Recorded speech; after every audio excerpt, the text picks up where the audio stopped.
नमस्कार मित्रों, सभी लोगों का हमारे चैनल से राम परिवार में हार्दिक स्वागत है। मित्रों, हमारे चैनल के कुछ सदस्यों ने हमसे माता हिंगलाज की वीडियो मांगी थी, उनसे संबंधित जानकारी मांगी थी, उनका मंत्र मांगा था, तो वही आज जो है हम आपको इस वीडियो में उपलब्ध करवाएंगे। देखिए, पिछले कुछ समय से हम आपको वीडियो नियमित उपलब्ध नहीं करवा पा रहे, तो उसका कारण ये था कि हम उत्तर प्रदेश चले गए थे किसी कारण से, तो उस वजह से आपको जो है हम नियमित रूप से वीडियो उपलब्ध नहीं करवा पा रहे थे। लेकिन हम आपको जो है अब से वापस आ गए हैं, तो अब से आपको जो है सारी वीडियो जो है नियमित रूप से देखने को मिल जाएगी। देखिए, जो भी सदस्य पहली बार आए हैं, मैं उन्हें बता दूं कि मैं इस चैनल पर धर्म अध्यात्म से जुड़ी हुई जानकारी आपको प्रदान करता हूं, कई प्रकार की पुस्तकें और सामग्री भी प्रदान करता हूं। तो अगर आपका इस कार्य में रुचि है, आप धर्म अध्यात्म के बारे में जानना चाहते हैं, सही सटीक जानकारी चाहते हैं और इस कार्य को सहयोग प्रदान करना चाहते हैं, आपको हमारा कार्य अच्छा लग रहा है, तो आप जरूर चैनल को सब्सक्राइब कीजिएगा और जो घंटी का बटन है उसे जरूर चालू कीजिएगा, नहीं तो हमारे द्वारा प्रदान की गई कोई भी जानकारी आपको प्राप्त ही नहीं हो पाएगी। इसलिए आपको चैनल को सब्सक्राइब करके घंटे के बटन को जरूर चालू करना है।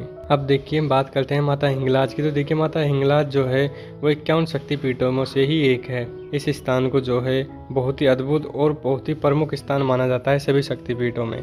देखिए, माता हिंगलाज का जो शक्तिपीठ है वो प्रथम शक्तिपीठ भी कहा जाता है। यहाँ पर माता का ब्रह्मरंध्र आकर गिरा था, इसलिए इसे प्रथम शक्तिपीठ और सबसे प्रमुख शक्तिपीठ के रूप में देखा जाता है। ये अद्भुत शक्तिपीठ जो है पाकिस्तान के बलूचिस्तान प्रांत के हिंगोल नदी के किनारे एक अघोर पर्वत है, उसकी गुफा में स्थित है और ये इलाका पाकिस्तान और अफगानिस्तान जो बॉर्डर है वहाँ पर पड़ता है और कराची से करीब 250 किलोमीटर दूर मौजूद है। देखिए, आप सभी लोग जानते हैं कि जब सतयुग में माता सती ने अपने शरीर को अग्निकुंड में समर्पित कर दिया था, तब भगवान शिव उनके विरह में सब कुछ छोड़कर विलाप करने लग गए थे और सारे संसार से उनकी विरक्ति हो गई थी।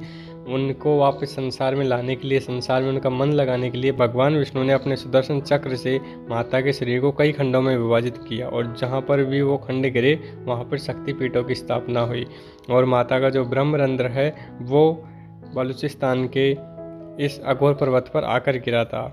देखिए, यहाँ पर माता का शक्तिपीठ स्थापित है और ये शक्तिपीठ बहुत ही अद्भुत और चमत्कारिक शक्तिपीठ भी है। यहाँ पर माता की मूर्ति कोई भी मानव निर्मित नहीं बल्कि प्राकृतिक रूप से ही जो मूर्ति वहाँ पर प्रस्तुत है और जो माता का मंदिर है वो बाद में बाहर का मंदिर बनाया गया है, लेकिन अंदर जो है माता का मंदिर एक छोटी सी गुफा के अंदर है और वो गुफा प्राकृतिक रूप से ही निर्मित है, किसी भी व्यक्ति ने उसे नहीं बनाया है। माता के मंदिर के आसपास जब आप जाओगे तो वहाँ पर आपको गणेश जी का, माता काली का, गुरु गोरखनाथ का मंदिर भी आपको देखने को मिलेगा। वहाँ पर ब्रह्मकुंड, त्रिकुंड, अघोर स्थान आदि आपको देखने को मिल जाएंगे और भी कई स्थान हैं जो आप वहाँ पर जाओगे तो आपको दिखाई देंगे। देख के माना जाता है कि यहाँ पर जो सभी शक्तियाँ होती है माता के सामने आके रास रचाती हैं, माता की सेवा करती हैं, माता को प्रसन्न करती हैं रात के समय में, और सुबह होने पर वो सभी शक्तियाँ जो है माता के अंदर ही समाहित हो जाती हैं। ऐसी यहाँ की मान्यता है। देखिए, ये मंदिर जो है हिंदुओं के लिए तो बहुत ही महत्वपूर्ण है, क्योंकि 51 शक्तिपीठों में से एक है ये, इसलिए हिंदुओं के लिए तो बहुत ही महत्वपूर्ण है। लेकिन साथ ही जो वहाँ के स्थानीय मुसलमान हैं वो भी माता को बहुत ही ज़्यादा मानते हैं, वो भी सच्चे दिल से माता के प्रति समर्पित हैं। वो माता को जो है नानी देवी के रूप में मानते हैं, माता के मंदिर को नानी जी का मंदिर कहते हैं और माता की तीर्थ यात्रा को जो है वो नानी की हज कहते हैं। तो मुसलमान भी जो है माता को मानते हैं, इनकी पूजा अर्चना करते हैं, वहाँ पर जाकर मन्नत मांगते हैं। तो मुसलमान भी जो है सच्चे दिल से इनकी पूजा करते हैं।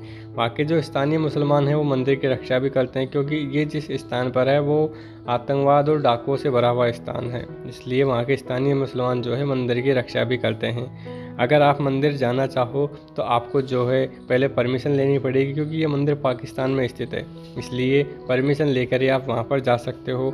आप ट्रेन से, एरोप्लेन से या जिस तरीके आपकी व्यवस्था बैठे आप उस तरीके से मंदिर तक पहुँच सकते हो। देखिए, माता हिंगलाज भवानी की जो महिमा है वो अद्भुत है। जो भी वक्त एक बार माता के दर्शन करने जाता है उसकी मनोकामना जरूर पूर्ण होती है। जो भी मनोकामना आपकी होती है वो पूर्ण हो जाती है।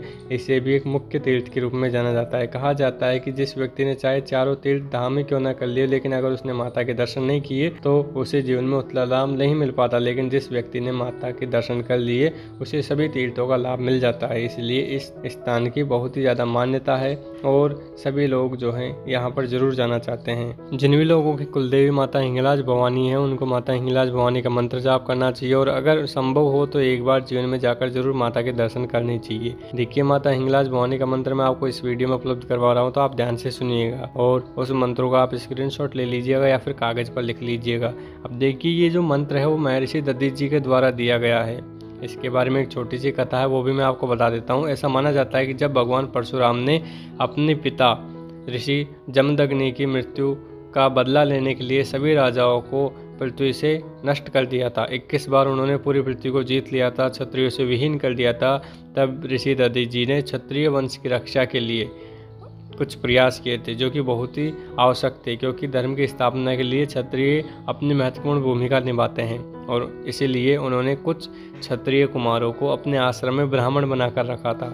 एक बार जब महर्षि दधीचि आश्रम से बाहर गए हुए थे, तब परशुराम जी ने सिंध के शासक रत्नसेन का वध कर दिया था। जब महर्षि दधीचि वापस आए तो उन्होंने हिंगलाज माता की आज्ञा से और देवी को प्रसन्न करके उनका मंत्र प्राप्त करके रत्नसेन के बेटे को वही हिंगलाज मोहानी का मंत्र प्रदान किया, जिससे उनकी रक्षा हुई और बाद में जाकर वही सिंध का शासक बना और क्षत्रियों का कुल आगे बढ़ सका। देखिए, हिंगलाज माता का वही मंत्र जो है मैं आज आपको इस वीडियो में उपलब्ध करवाऊंगा। इस मंत्र के द्वारा आपकी केवल रक्षा ही नहीं होगी, बल्कि आपकी जो भी मनोकामनाएं है वो सभी मनोकामना भी पूर्ण होगी। ये मंत्र बहुत ही चमत्कारी है और इसके अंदर आपको कई सारे अच्छे अनुभव भी प्राप्त हो जाते हैं अगर इस मंत्र की आप साधना करते हो तो। परम शक्तिशाली मंत्र है ये माता का, तो आपको इसका जाप जरूर करना चाहिए अगर आपकी हिंगलाज भवानी जो है कुल देवी है तो। देखिए, इसका नियमित रूप से भी आप जाप कर सकते हैं। नियमित रूप से आप इसकी एक माला जाप कर लीजिए। इससे आपको जो है धन धान्य की प्राप्ति होती है, आपके घर का माहौल सुखद हो जाता है। जो भी जीवन में परेशानियां चल रही थी वो सभी धीरे धीरे नष्ट हो जाती हैं। मंत्र मैं आपको स्क्रीन पर दिखा रहा हूँ। इस मंत्र का आप जो स्क्रीनशॉट ले लीजिएगा या फिर कागज में लिख लीजिएगा। देखिए, मंत्र को जाप करने की सादा विधि होती है। बिल्कुल आप पूजा जिस तरीके से करते हो तो वहीं पर जो है पूजा करने के बाद में माता का एक माला इस मंत्र का जाप कर सकते हो। और अगर संकल्प लेकर साधना करनी है तो उसकी विधि भी मैं बता देता हूँ। उसके लिए आपको क्या करना है कि सबसे पहले एकांत स्थान चाहिए होता है। अब इसके लिए आपको कोई विशेष कमरा नहीं चाहिए। अगर आपके पास पूजा स्थल पर ऐसी व्यवस्था है कि जिस समय आप मंत्र जाप करो उस समय आपको वहाँ पर परेशान करने कोई नहीं है तो आप वहाँ पर कर लीजिए। अगर ऐसा नहीं है तो आपको एकांत स्थान चाहिए होगा। एक कमरा ले लीजिए या फिर माता के मंदिर में जाकर भी इस साधना को आप कर सकते हो। रात्रि काल में ही आपको इस साधना को करना है। 10 बजे बाद में आप इस साधना को कीजिएगा। आपको जो है इस साधना में सुरक्षा मंत्र का भी प्रयोग कर लीजिएगा, क्योंकि जब आप माता के इस मंत्र का जाप करोगे तो कई सारी शक्तियाँ जो हैं आपकी परीक्षा लेने के लिए आ सकती हैं। इसलिए सुरक्षा मंत्र का भी आपको प्रयोग करना है। अपने साथ एक सुरक्षा घेरा खींचकर बैठना है। आपको नहा धोकर पवित्र होकर साफ सुथरा वस्त्र धारण कर लेने हैं। वस्त्र आप जो है सफ़ेद धारण कर सकते हो। सफ़ेद वस्त्र आप धारण कर लीजिएगा, या फिर अगर आपके पास लाल वस्त्र हैं तो वो भी आप धारण कर सकते हो, लेकिन सफ़ेद ही उत्तम रहेंगे। आप सफ़ेद वस्त्र धारण कर लीजिए। एक आसन बिछाइए। आसन आप कोई भी सामान्य जो कंबल का आसन होता है वो ले लीजिए। आसन बिछाइए, अपने सामने चौकी लगाकर उसके ऊपर माता का चित्र स्थापित कीजिए।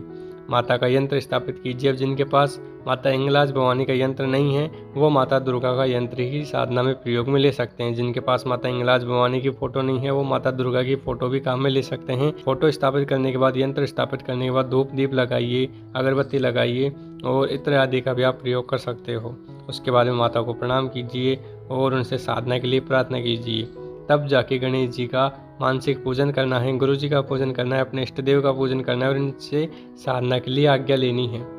और उसके बाद में माता को प्रणाम करके हाथ में जल लेके माता के सामने संकल्प लेना है कि आप किस लिए साधना कर रहे हो, कितने दिन तक साधना करोगे, कितने मंत्र आपको इसमें जाप करने हैं। संकल्प लेने के बाद में आपको माता को प्रणाम करना है और माला को उठाना है, माला का पूजन करना है और माला को प्रणाम करके जो है आप मंत्र जाप शुरू कर सकते हो। आप जो है कम से कम 3 माला जाप कीजिएगा और अगर जाप ज़्यादा जाप कर सकते हो तो आप 11 माला रोज़ाना जाप कर सकते हो। साधना कम से कम 21 दिन तक कीजिएगा। इससे आपको कई सारे अनुभव भी प्राप्त होंगे और अगर आपने सच्चे दिल से साधना की तो माता के दर्शन भी आपको प्राप्त हो जाएंगे सपने में और आपकी जो भी समस्या है उसका समाधान हो जाएगा। और माता की सिद्धि अगर आपको एक बार प्राप्त हो गई तो जीवन में ऐसा कोई कार्य नहीं जो आप नहीं कर पाएंगे। इसलिए अगर आप माता हिंगलाज भवानी के भक्त हैं, उनकी साधना करना चाहते हैं तो आप ज़रूर इस तरीके से माता हिंगलाज भवानी की साधना कीजिएगा। मंत्र मैंने आपको स्क्रीन पर उपलब्ध करवा दिया है। अगर आपको कोई भी दिक्कत आए तो आप नीचे कमेंट करके बता दीजिएगा। जो भी परेशानी आएगी उसका हम समाधान ज़रूर करेंगे। और अगर आपको और भी कोई वीडियो चाहिए तो आप हमें नीचे कमेंट करके बता सकते हो। और इस वीडियो को जितना हो सके उतना आगे शेयर कीजिएगा, जिससे कि अन्य लोगों को भी माता हिंगलाज भवानी का ये मंत्र प्राप्त हो सके, ये जानकारी प्राप्त हो सके। और देखिए, आप सभी सदस्यों को हम तहे दिल से हार्दिक धन्यवाद करते हैं कि आप सभी सदस्य जो है चैनल को अपना सहयोग प्रदान कर रहे हैं। मैंने साधना सामग्री उपलब्ध करवाने की बात कही थी तो चिंता मत कीजिए, जल्दी ही जो है साधना सामग्री मैं उपलब्ध करवाऊंगा। जैसे ही व्यवस्था पूरी हो जाएगी मैं आपको सूचित कर दूंगा। इसलिए आप थोड़ा सा धीरज और रखिए, आपको ज़रूर साधना सामग्री उपलब्ध करवाई जाएगी। आपने वीडियो को पूरा देखा, इसके लिए मैं आपका तहे दिल से एक बार फिर से हार्दिक धन्यवाद करता हूँ। आप सभी का बहुत बहुत धन्यवाद। जय माँ भवानी, माँ भवानी आप सभी का कल्याण करे।